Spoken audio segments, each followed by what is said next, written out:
It was the first time I'd ever been yelled at. And I had another show to do at midnight, bouncing off the walls, and he's going to the men's room. And he'd have to pass me, and I kind of got my head down like this. Have you ever thought that the nicest person in Hollywood might hate someone? Everyone loved Carol Burnett for how nice she was and how she smiled and laughed. She laughed, but she kept a secret from him for years. She was betrayed, her heart broke, and she swore she would never forgive him. Stay with me, because this isn't the Carol Burnett you think you know. This story will change the way you see her forever. The explosion at Studio 33. During the golden age of TV in the 1970s, The Carol Burnett Show was one of the biggest and best shows on air. A lot of people watched Carol Burnett and her group every Saturday night, making people laugh with art. The key to her magic was her friendship with Harvey Corman, who was her comedy partner and the man whose timing made every skit sing. Every moment could be turned into pure gold when they were together. Harvey would crack jokes, which made Carol laugh. When Carol stumbled, Harvey would pick up the scene again. They were what kept the show going. But there was a skip in the beat underneath that pace. People change in strange ways when they are successful. By 1974, The Carol Burnett Show had won 4 Emmys, had top-tier numbers, and was loved by people all over the country. But Harvey's patience grew weaker as the cheers got louder. First, friends saw the change. He was shorter around the crew, took longer to smile, and left backstage faster when the cameras stopped running. The man whose laugh used to fill the room was now carrying a calm storm in his eyes. The show's outfit designer, Bob Mackey, later said that time was like walking on eggshells. Tension was humming in the air. It was hard to see, but heavy. It didn't start with a big fight. Trust was slowly lost over time. Harvey was beginning to worry that Carol's growing fame was making people forget how smart he was. Her name, not his, was on the show. It seemed like every award, poster, and article reminded him of that. The distance between them grew, while Carol stayed cool and patient.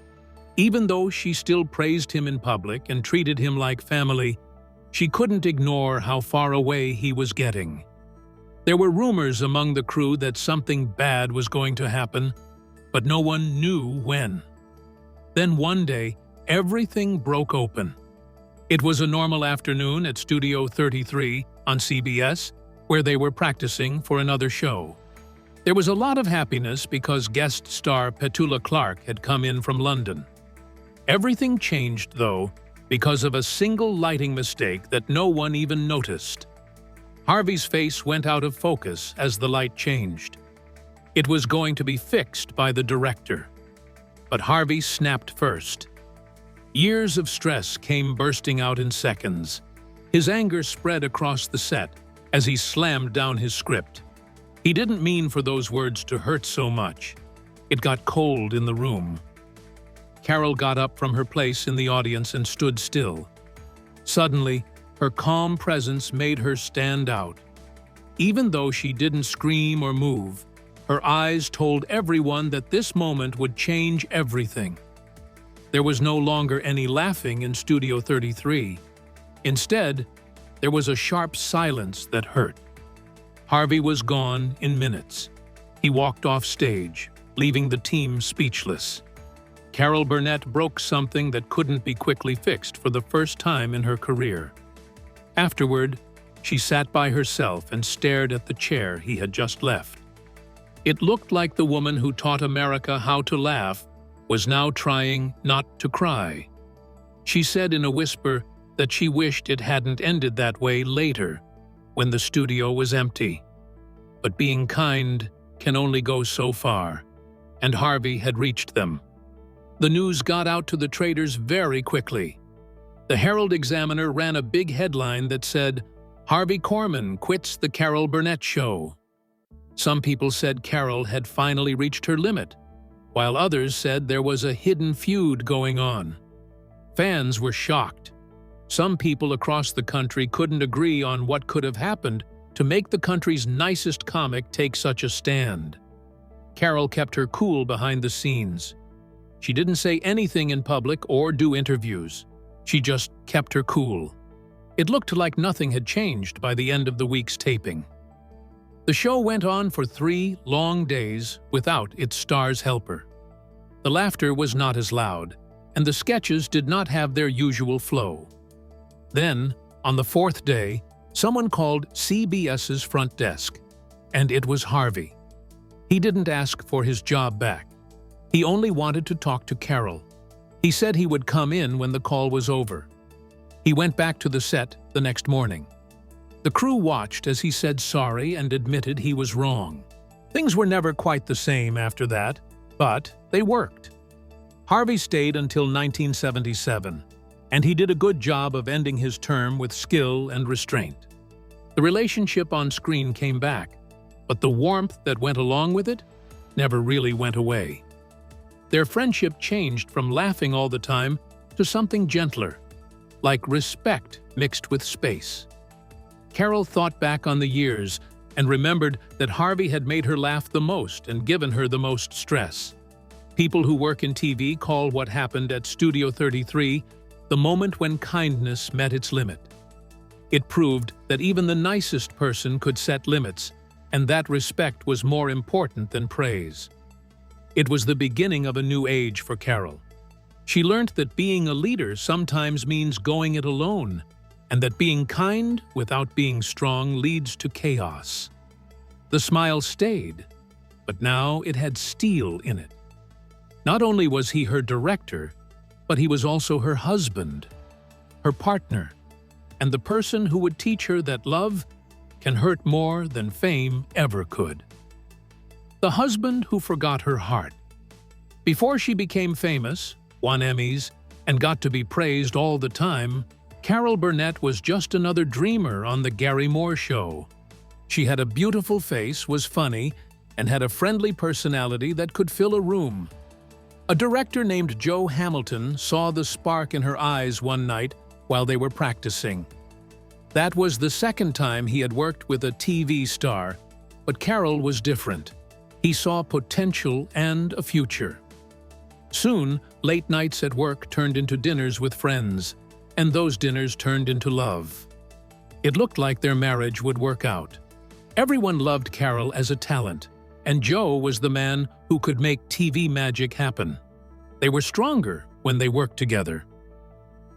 When the Carol Burnett Show first started in 1967, the two seemed like a great match. He brought order, she brought love. He made sure everything ran smoothly, and she made people laugh. Hollywood loved them, the people who could make sad things fun. But as time went on, the fairy tale started to fall apart. Joe tried to keep the show under control more and more as it did well. At first, his changes were small. He made ideas for sketches or guest stars. At that point, they turned into choices. He gave the go-ahead for scripts before Carol even saw them. He cut out emotional parts because he knew the audience wanted to laugh, not feel. Carol said she didn't agree, but she was strong. She thought that comedy worked best when it was about real people and made people laugh. Joe thought that being in charge was the key to being great. When people worked together creatively at first, it changed into creative tension over time. On set, people started to pay attention. During talks about the production, Carol's ideas were often pushed to the side. Joe's voice got sterner. Outsiders still thought they were a perfect pair, but they were filled with anger that they didn't say. Carol smiled for the cameras, but her smile started to fade when the lights went down. The cracks got bigger by the late 1970s. Vicki Lawrence, Carol's best friend, noticed that she often sat quietly during breaks, lost in thought. Joe spent more time at the studio than at home. There were rumors that Joe was becoming closer to a younger CBS producer. Hollywood whispered, but Carol didn't say anything. She never spoke out against him in public, but people who knew her said the pain was always there, heavy like a stone in her pocket. It was then that she lost all trust in him. In 1982, Carol's lawyer was going over show contracts when he found out that Joe had secretly set up a new business in Beverly Hills called Hamilton Productions. He had written down spoofs and sketch ideas from the Carol Burnett show under that name as his own. One of them was Mama's Family, an idea that came from Carol's drawings, but no longer had her name on it. That finding hurt Carol more than any rumor. There was no envy or rumors going around. This was betrayal that looked like business. He tried to take the kingdom all by himself, even though he had built it with her. The trust that had helped them love and work together for decades was gone in an instant. When she talked to him about it, they were no longer friendly. What used to be a relationship turned into paperwork and silence. Soon, lawyers moved into the place where people used to laugh. After that, the split was one of the most closely watched in Hollywood. Every part of their joint success was put bare in court, including profits, copyrights, royalties, and even the name of their show, The Carol Burnett Show. The judge finally made a decision. Carol kept the name, and Joe got 40% of the money made from the distribution. She didn't have a party. There was nothing more to be happy about. The news people asked her how she felt. She only said, "We were the best team until he forgot I was more than a partner." Even though it was said quietly, everyone knew what it meant. She had lost more than just a marriage. She had lost the only person who had seen her laugh and cry. Joe's work life slowed down after the split. He never found the same spark in the projects he worked on. On the other hand, Carol built again. She thought about her daughters, their new jobs, and getting better. The pain turned into knowledge. Carol didn't go to the service for Joe when he died in 1999. Because soon, a call from a guy named Marlon Brando in the middle of the night would make her quiet recovery into another Hollywood story. He wasn't a friend, a partner, or even an enemy. He was just a legend who called Carol Burnett at midnight and changed the way she thought about trust forever. The midnight call that crossed the line. In 1972, Marlon Brando was at the top of his fame.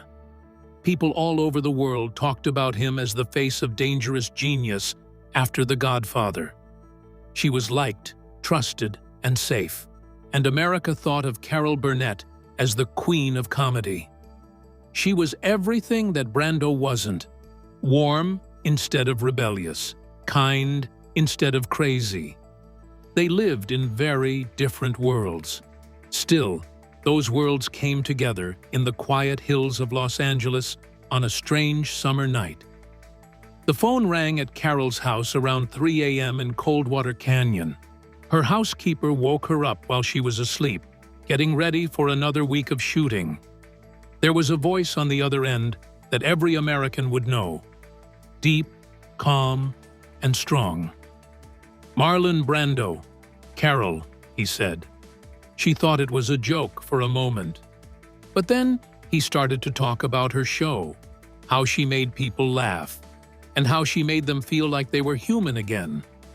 "Thanks. It's smooth and well done." What began as respect quickly turned personal and then uncomfortable. Carol, who is always nice, heard for longer than she should have, and then ended the call. She said thank you, good night, and hung up. It was over for her. A strange moment in a busy life. There is no such thing as a secret in Hollywood for long. The story had already started to get around by morning. There were hints in a column that Brando had called the Queen of CBS Comedy in the middle of the night. Within a day, tabloids were full of stories like, "Brando is in love with Carol Burnett," and The Godfather courts the First Lady of Laughter. It didn't matter that none of it was true. It was impossible to say no to the idea. CBS execs got scared. They said in a short statement that the call was personal and not related to network business. That line made things worse instead of better. In fact, it made the story sound bigger. People thought worse things were going on because Brando wouldn't say anything. Carol felt ashamed about it. Not because he flirted, she was mad. She was mad because he broke her peace. She had worked hard for years to become known as one of the few good-hearted people in show business. Now, that image was being tainted by something cheap. Later, Carol's close friend Vicki Lawrence said that she was scared, embarrassed, and quietly angry. She told him how strange the call had made her feel over lunch one afternoon. It wasn't Brando's words that were offensive. It was his pride in thinking that she would be pleased by them. There was talk in Hollywood that Brando tried to call Carol again days later, but she didn't answer. Not long after that, she told her helper not to answer any calls after midnight from anyone. She was learning that fame brought in people who thought that respect meant getting in. When the attack came, it was over for good. When a reporter asked Brando about the story, she laughed it off and said, "She takes things too seriously." It read like nothing bad, but for Carol, it was the last blow. In that one careless line, he ignored her limits, her worth, and her right to decide what was appropriate. She slowly erased him from her life after that. For every event, her PR team added a private note that said, "Do not attend if Brando is present." That wasn't anger. It was self-defense. She always found a reason not to go to events where they were both scheduled. The Hollywood press said it was just a fluke. People who knew better didn't say anything. Brando's career kept going up, but so did his image for being cocky. For Carol, the event taught her a personal lesson about the bad sides of fame. She saw how easy it was for people with power to think they could do anything without getting in trouble. The late-night call became a symbol for everything she didn't like about the business. The sense of privilege, the intrusion, and the idea that women should smile through pain because it made men feel strong. The story stopped being in the news over time, but it didn't change her habits. From then on, she made clear rules. She only took calls during the day. She carefully picked the interviews she did. She made sure that every time the press came around, it was her way. Younger artists looked up to her as an example of how to make it in Hollywood without losing yourself. She was still warm, but now there was something else behind her: armor. It's not the cold kind, but the kind that comes from having done things. But she was no longer innocent. Every Saturday night, she still sang, laughed, and charmed people. She wouldn't let it happen again after seeing what the world could do to her. People would ask her why she didn't seem to be into the Hollywood party scene in later years, and she would smile and say that she liked quiet nights at home. Not many people knew that safe meant quiet. She had everything she wanted because of her fame, but it slowly took away her privacy. Even though Brando's call was short, less than an hour, its effects were felt for decades. It made her remember that even being kind has limits, and that just because someone is a hero doesn't mean you should respect them.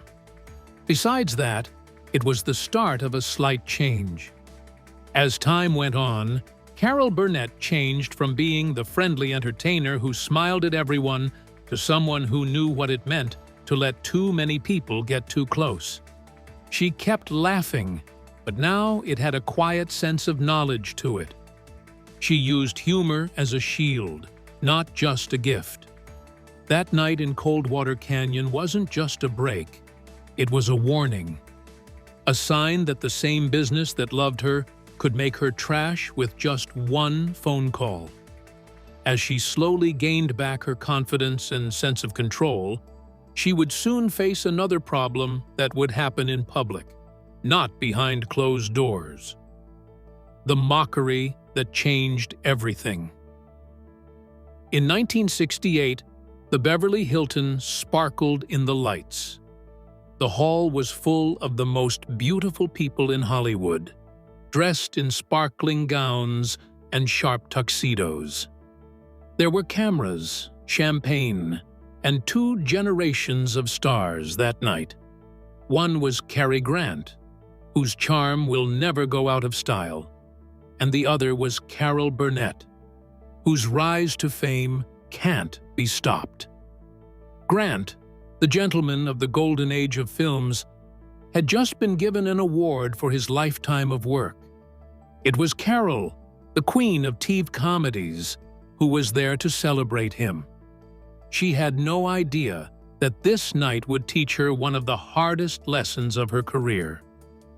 Carol made her way through the crowd to Grant's table after the wedding. She had loved him for years because of how effortlessly stylish he was. He was the very picture of Hollywood sophistication. But when she walked up with a glass raised to say cheers, the mood changed. Grant's smooth smile turned into something colder. He said about her show, that one where she waves her arms and overacts, in a soft but sharp voice. There was no more laughing at the table. For a moment, the room didn't seem as fancy. All that could be heard was the sound of discomfort. She didn't yell or walk away while crying. She stayed calm, and her cool was as clear as glass. Maybe people would rather laugh with real people than with perfection, was her simple answer, given with a smile that didn't reach her eyes. After that, she got up from the table. Even though the argument only lasted seconds, it made waves in Hollywood. The Los Angeles Times had a short piece the next day called Cary Grant and Carol Burnett, A Frosty Encounter. The piece was polite, but it was clear. The 2 stars had a fight in front of the biggest names in the business. Soon, studios and offices all over the country heard that Cary Grant had made fun of America's comic sweetheart, and she had responded with quiet fire. It was hard to stop the gossip. CBS stepped in and said something that was both subtle and clear. Carolyn Burnett's humor is kind and smart. It comes from understanding, not from being silly. Grant's name wasn't given by the network, but everyone knew what it said. They were looking out for their star and letting everyone know that being kind and honest were not flaws in entertainment. Grant didn't say sorry. Instead, he made things worse.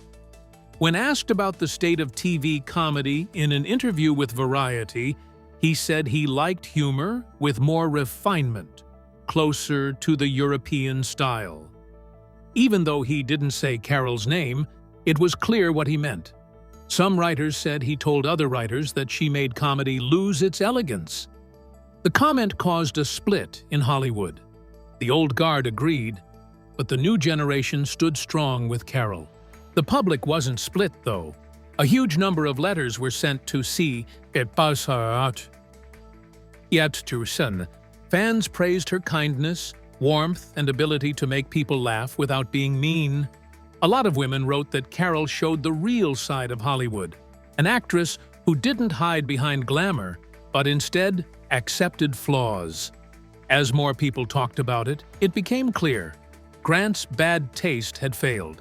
As usual for Carol, she didn't answer. She didn't do any interviews or make any public comments. She went back to work instead. More and more people liked the Carol Burnett show every week. The sketches got better, the chemistry got stronger, and the crowd got louder. She used being embarrassed to get ahead, and her success was her answer. Later, Paramount offered her a co-starring part in a musical with Grant, but she politely turned it down. Officially, she said she had to cancel plans. She told her friends in private that she wouldn't work with someone who didn't like it when women laughed. Her close friend and mentor, Lucille Ball, told her that staying on the radio was the best way to get back at them, and Carol did just that. Within a year, The Carol Burnett Show got more viewers than ever before. People loved her honest humor, her willingness to look silly, and her happy humanity. America saw what Cary Grant thought was overacting as real. Years later, after Grant had retired, a biography showed what he had been thinking. Carol Burnett made me feel uneasy. She's stronger than she seems. That line said it all. He made fun of something he didn't understand. A woman who did well in a man's world without giving up her heart. Things changed after that night at the Beverly Hilton. It taught Carol that there would always be people who thought earnestness meant weakness, even when things were going well. It showed that real laughter didn't need approval from the powerful. She learned that grace can be stronger than pride, and that sometimes modesty talks loudest when nothing is said. If Cary Grant meant to make fun of her, her words became a symbol of her strength. When he tried to put her down, she showed him the power she had been building for years. After that, Carol Burnett didn't try to get approval from the old Hollywood guard. Instead, she started a new group and led it. He made a show that defined a generation, but he forgot to invite the woman who made it possible. And Lorne Michaels never said why for 50 years. The invitation that never came. People were told that Saturday Night Live, which started in 1975, was a revolution because it was young, raw, and daring. The show said it would take apart everything old about comedy. But that revolt left behind Carol Burnett, who built the stage they were standing on. She was more than just a star at that point. She was a legend. For almost 10 years, The Carol Burnett Show was what made Americans laugh. She showed that sketch comedy could be smart, funny, and have heart. But as SNL started to get popular, Burnett's name never showed up on the list of hosts.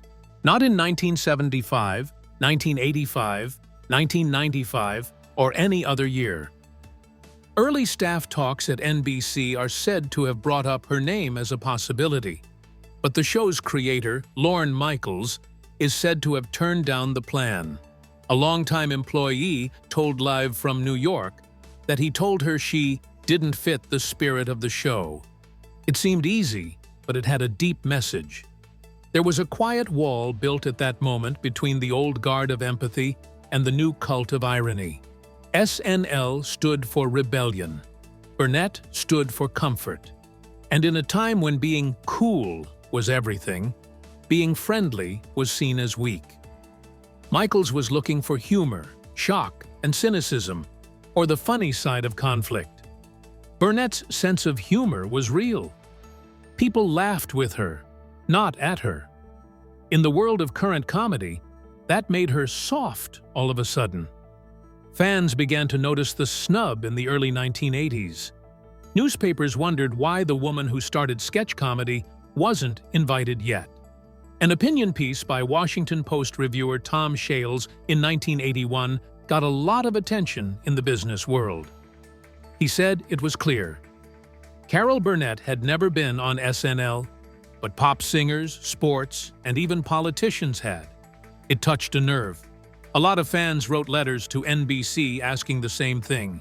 Why? The reaction from NBC was very corporate. Guest hosts are chosen based on the mood of the season, the statement said. There was no apology or explanation. That one line told Carol everything she needed to know. Soon after, Larry King asked her about it. She smiled and said, "Maybe I'm not edgy enough for them." It was a soft shot that was dropped with style. Friends said that there was real pain behind that calm. They locked her out of the door she built that they were walking through. The silence went on for decades. After that, Burnett and Michaels finally met at an event put on by the Television Academy in 1991. Carol got a standing ovation, and Michaels sat stiffly as the camera moved to him. She didn't stand up when he came on stage a short time later. After the fact, Entertainment Tonight called it Hollywood's coldest look. After 50 years of silence, that one line broke it. Within hours, the phrase #InviteCarol-to-SNL became popular all over the world. Fans of all ages came together and demanded that Lorne Michaels finally fix what had become the most famous mistake in comic history. NBC never replied, and Michaels didn't say anything.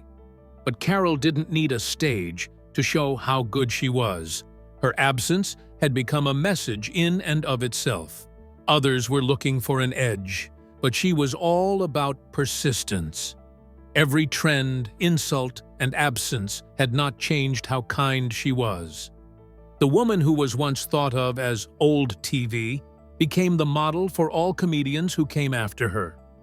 And that's the untold story behind Carol Burnett's quiet power and unshakable grace. If you enjoyed this, like, share, and subscribe, and click the next video now popping up on your screen.